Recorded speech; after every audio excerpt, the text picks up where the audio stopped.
For decades, some killers believe they've beaten the system. They think time will erase evidence. They think memories will fade. But sometimes justice waits quietly.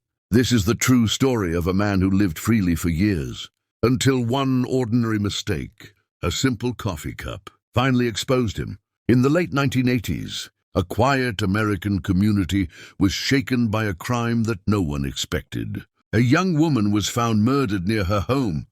There were no witnesses, no signs of forced entry, no clear suspect. Police arrived quickly. They sealed the scene.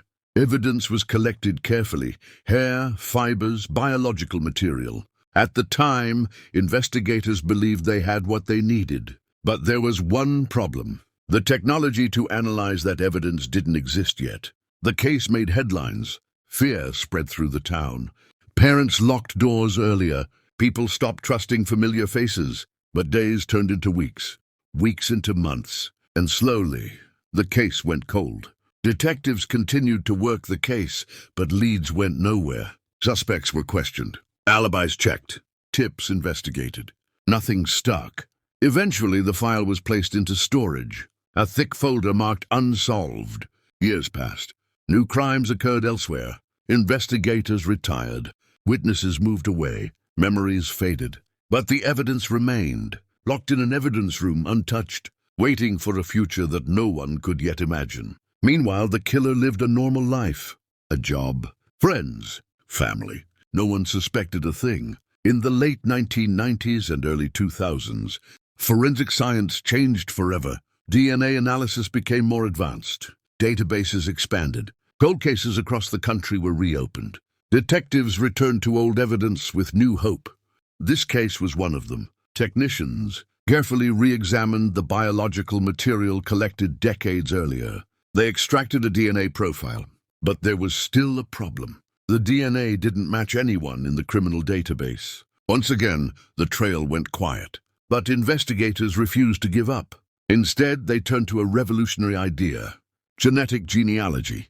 Genetic genealogy works differently. Instead of looking for a direct match, investigators look for relatives, distant cousins, second or third connections. Slowly, a family tree began to form. Names were added, locations mapped, timelines compared. One branch stood out: a man who had lived near the crime scene at the time, a man with no criminal record, a man who had never been questioned. But suspicion wasn't enough. Police needed direct DNA, and legally, they couldn't just take it. So they waited. Detectives began quiet surveillance. They followed the man during his daily routine: work, errands, coffee breaks. One morning he stopped at a cafe. He ordered a drink, sat alone, finished his coffee. Then he stood up and threw the cup into the trash. Moments later, investigators retrieved it, wearing gloves, carefully sealed. Inside that cup was saliva, and inside that saliva, DNA. The sample was sent to the lab. Everyone waited. When the results came back, there was no doubt. It was a perfect match. The DNA from the decades-old crime scene and the DNA from the coffee cup belonged to the same person. After all these years, they had him. The man was arrested quietly. No dramatic chase, no resistance. When confronted with the evidence, he had nothing to say. Time had finally run out. The arrest sent shockwaves through the community. Families who had waited decades finally had answers. Some cried. Some felt relief. Some felt anger that justice took so long. But one thing was clear: the past was no longer hidden. A killer who believed he had escaped forever was caught by the smallest mistake: a coffee cup. Time doesn't erase truth. Technology changes. Science evolves. And sometimes, justice waits patiently until the moment you least expect it.